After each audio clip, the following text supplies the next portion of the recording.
అదేంట్రా ఎవడో కొత్త కాంట్రాక్టర్ వస్తాడంటే నేను ఇంకా ఎవరో అనుకున్నాను, నువ్వు వచ్చావేంటి? నేనే కాంట్రాక్టర్. నువ్వు కాంట్రాక్టర్ ఏంట్రా? I'm the contractor. చెప్తున్నానుగా, ఇట్స్ అ ఫ్యాక్ట్.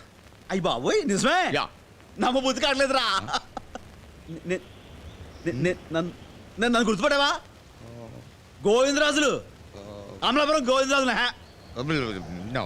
అదేరా, నువ్వు పాల అనారావు గారి చెల్లెలు గోకేమని చెప్పేసి నువ్వు చెట్టు కట్టేస్తే నేనే కదండి వచ్చి విడిపించింది కదా. ఏంట్రా గుర్తున్నావా? మన కొనబాబు గారి సైకిల్ దుబ్బకెళ్ళిపోయని చెప్పేసి వాళ్ళు రాయించు కొడితే నీ బుర్రకు బొక్కపడింది, నేనే కదా హాస్పిటల్ తీసుకెళ్ళి కుట్లేసింది. ఇదిగో ఈ గుర్తొచ్చింది. కొబ్బరికాయ గుర్తొచ్చింది కదా. తర్వాత కొడుకున్నాలే, ముందు మామూలు పరిచేస్తా. మన కాంట్రాక్టర్ అంటే ఎవరో అనుకున్నాం కదా, ఎవడో కాదు, నా ఫ్రెండ్ ఈరుబాబు గాడే. వీరేంద్ర. ఊరుకోవా, నువ్వు ఊళ్ళోకి వీరేంద్ర ఏమో కానీ నాకు మాత్రం ఈరుబాబే. వీడి గురించి మీకు బోల్డ్ చెప్పాలరా. చిన్నప్పుడే వీడిని చూసి పెద్ద దొంగ అవుతాడు అనుకున్నాను, ఇలా కాంట్రాక్టర్ అయిపోయాడు. కింద అంటే అంతా ఇంత కదమ్మా, ఆల్మోస్ట్ ఆల్ అడుక్కు తినే పొజిషన్ తెలుసా. చిన్నప్పుడే వీడు చాలా ఎదో పనులు చేసేవాడు. ఊళ్ళో వీడిని కొట్టడం అంటే ఎవరు లేడు అనుకో, దాదాపుగా మా ఊళ్ళో అందరూ వీడిని చితక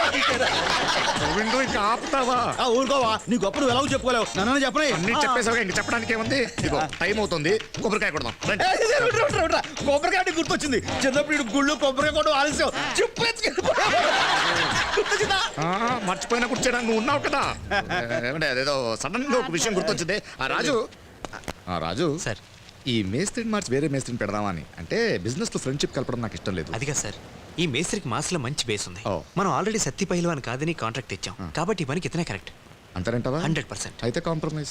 గోవిందో అంతేంట్రా? ఏంటి మాట్లాడుకున్నారు? ఏం లేదు, ఈ సైట్ కి నేను ఎప్పుడంటే అప్పుడు రాలేను. నువ్వు ఉంటావు కదా, నువ్వే చూసుకుంటే బాగుంటుంది. అలాగే నాకు వదిలేసాయి, నువ్వు హ్యాపీగా కడుపు మూసుకుని ఇంటికి వెళ్ళిపో.